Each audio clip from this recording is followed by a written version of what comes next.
good, gang? AB, on ABX Elite Sports Training. I'm here to deal with my guy, TJ Finley. Just locking in, man, for the last couple of weeks. TJ is one of the hottest things right now in the trade portal. 4-star, came from Ponchatoula High School, former LSU commit. And today, we're making a big decision on where we're going next 2 to 3 years. Yeah, for the next 2 to 3 years, I'll be taking my talents to Auburn University. Now, hey, with that, let's dive right into that, man. But let me say this first. TJ is 6'7", 235 pounds right now. You lost about 20, 25 pounds from last year. Yeah. What inspired you? What made you feel like you needed to shave some of that weight off, and how you plan on translating to your game? Well, the thing that motivated me to lose all that weight was my mobility. A lot of people saw me as just a pocket passing quarterback, and I was more than that in high school. So I agree. When I came out of high school, I stopped working out. I got into I was eating a lot, eating bad and stuff like that. So After you left high school? After I left high school, after in December. So my first summer, I was 265 and 6'7", trying to be a quarterback. You know what I'm saying? Trying to compete for the starting job. So for me, it was a personal motivation to like, man, I need to do better for myself. And so it took me like, I'd probably say like, took me a month and a half, and I shaved 25 pounds this. And so I feel like that helped me translate my speed and my mobility a little bit more to the season. Yeah, and that's one thing I admire most about you, though, T, because seeing your height and your size, like seeing you run, I can tell you can move. Right. But just cutting that weight off, man, it's gonna be able to go now. Did going to LSU, like, and seeing guys, or just knowing the guys like Jamarcus Russell, like, play any role T-shirt? Yeah, absolutely. I stayed in contact with Jamarcus, Roland Davey, people like that, because they went through what I'm going through. So they were giving me, tidbits here and there, making sure I was straight. They were calling me every week before the game, things of that nature. So, we chopped it up a lot. We got the same body frame, similar body frames, and it's just a new day. But it's the same stuff repeating itself. So. How did you tap in with Jamarcus Russell? Well, it started when I first got there. He been locked in with me ever since high school. Wow, man. So we met on the 7-on-7 circuit. He had some quarterbacks and guys that he was training on the 7-on-7 circuit. So he saw me in 7-on-7. I had the LSU gear on, blah blah blah. So he came up to me.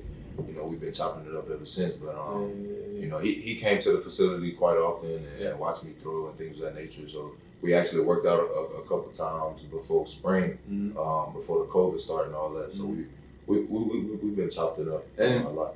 I don't want to drift off too much, but just stay on this topic a little about Jamarcus Russell. How has it been working with someone like that, or getting advice from a guy like that, been impactful on you? Because we know what happened with Jamarcus, right? And we understand what type of guy he is, great guy, right?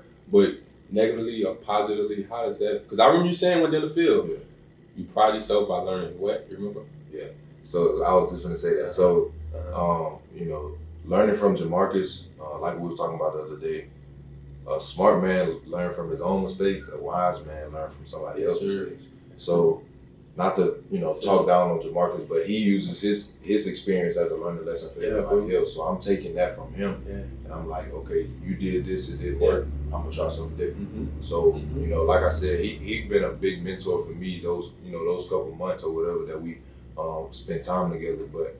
Just learning from his mistakes and the things he did in the past to prevent him from going further is what's going to help me move forward. Yeah. You're 19, right? Yeah. Just hearing you say that, bro, made me so excited for you right now, because that's going to minimize the mistakes you make in life, bro. Right. I'm excited for you, bro. Going right into it, though. Back to you, though.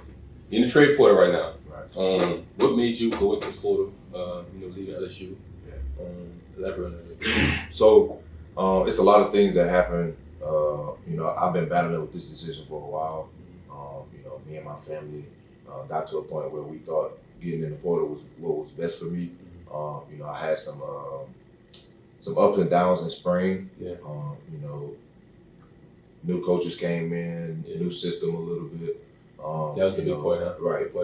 Me and the OC, we had got close. Like we was chopping it up, and we was in the film room 24/7, blah blah blah. So spring was actually good for me.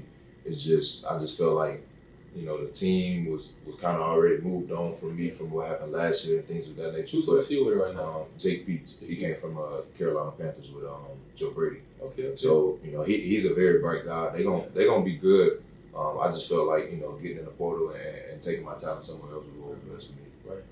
Man, I love how you answer these questions so smoothly, bro. Ultimate Pro right now, man. On 19? Yeah. Come on, man. So we know you're going to Auburn. Let me know what that decision was really based off. You making that transition over that team. So, I was put in this situation. I was put in a situation where 3 guys were competing for a job, and it's only one guy can play. Mm-hmm.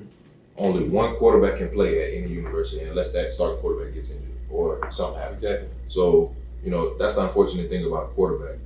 You only got one guy. One guy. So, One guy. I was put in this situation where was I going to battle 3 guys for one job, Mm-hmm. or was I going to put my name in the portal and take the risk of me battling one guy for one job? Exactly. And I feel like my possibility of me winning one guy over 2 guys is greater. Yeah. So like I said, me and my family talked it over, and I'm thankful for the teams that reached out for me because I could be in the portal with nowhere to go. Yeah. And that's where a lot of kids kind of mess up because they just jump in the portal not having a backup plan. Yeah. Yeah. But I was fortunate and blessed enough and to get in the portal and have a lot of schools that really was interested. I'm gonna tell you one thing I admire you too, bro.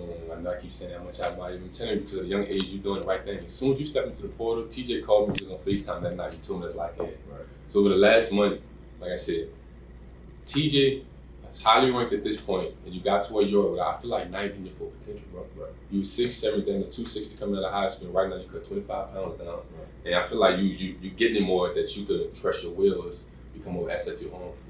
So going to Auburn, it's about to get crazy. Very crazy, bro. So I know a lot about your T. Like I said, we talk about it, bro.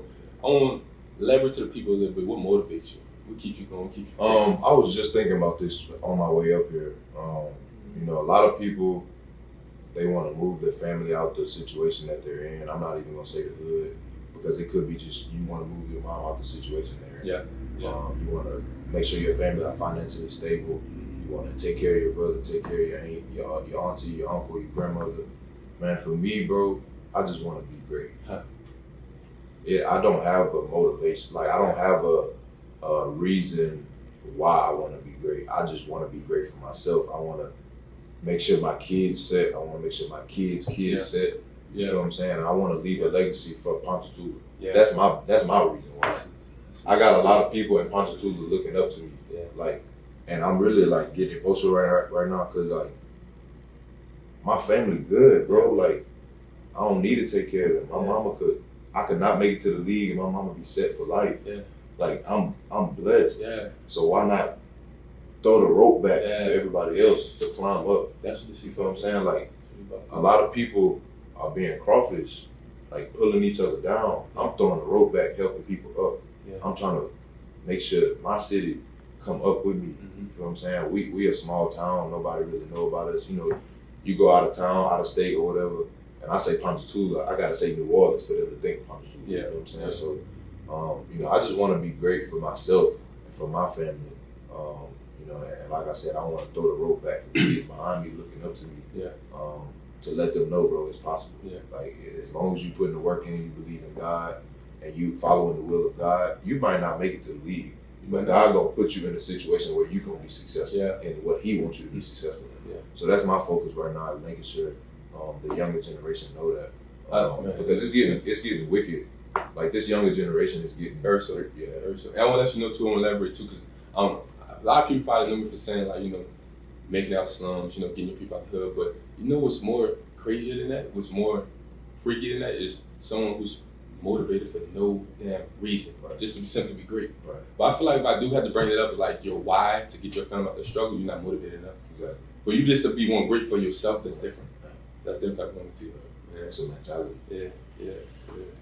That's good. Let's tie to this. So what's your plans after football? I feel like it's never too young to start, thinking ahead of your future, because I always say football, you're going to the league, that's a resource. Right, exactly. To take where we want to. So for me, and I've already started on this, I'm going to college for a business major. Then walking, are you doing business administration and marketing, both. Okay. Because the college I'm going to, I can graduate next year, actually. Mm-hmm. So I got enough credits to graduate next year. So if I was to stay 2 years, well, I have to stay 2 years to be draft eligible. So if I was to stay 2 years, I would have another degree. I would have 2 degrees. You was majoring in business LSU? Yeah. So when I don't joke. One thing I always say too, bro, make sure you go to school and really be big when it comes to business marketing. Right. Because I say, business not gonna teach, school not gonna teach like exactly. business man. Exactly. Right. All right. But marketing, that's yeah. So like I was saying, I've already started, kind of making my way into what I want to do. But my focus is I basically want to be an entrepreneur.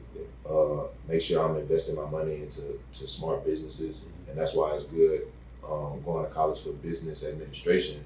Is learning how to maintain a business, learning how to start a business, learn how, and like you said, college don't really teach you all that. You really got to get your feet wet in the world to learn all that. But me and my pops have been locking in on different businesses to where we can invest in and help build them up, and it's a vice versa thing. So. And you meeting your pops, bro, your moms too. Yeah.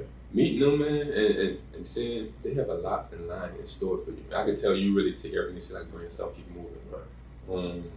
He's the man of the plan, bro. Make sure you, I see that. Yeah. And tapping into these, I want to let you know, bro, in this small time spent working together, what has ABX done for you? How do you feel like you transformed in this small time span? Yeah. I'm gonna start off with this, bro. ABX. To me, when I see ABX, I see commitment. I see dedication. I see hard work. Yeah. Because it's never an easy day in here. When I was in college, it was some easy days. Like, it's some easy days, but when you really getting better, I'm gonna be honest. Some days, bro, I wake up and I don't want to come here. Like, I wake up and I want to text AB and be like, bro, I'm not coming today, bro. Like, I'm tired, bro. But the times you don't want to come and you go, that's the days you get better. Those are the days you really, putting in that extra work to get better. So, and me coming here, like I said, that helped with me trimming down weight as well. Me activate my fast twitch muscles and really getting my form right. And the more I come, the better I get. Yeah. So, anybody watching, bro, if you want to get better speed and agility, you come here. To spin it off, Tina, and then conclude everything, bro, I want to let you know, too, one thing I admire the most, and I love how you say commitment, because I'm determined, man, to be one of the best trainers in the country. Right. And I always say my athletes are a product of that. And by you being a quarterback, bro, when I say that at this point, TJ getting hit 30 minutes early, TJ, I don't have to tell TJ to warm up. I don't have to tell TJ to do this. Like, you are taking on that role as being a true professional right now. And I say by doing that 19, bro, I understand you getting it. You really getting it, man. I'm proud of you, bro. Looking forward to you tearing things up at Auburn, man. We're gonna stand the loop up. All right. TJ Finley, y'all. Dogs only. Auburn. Yep. Let's get it.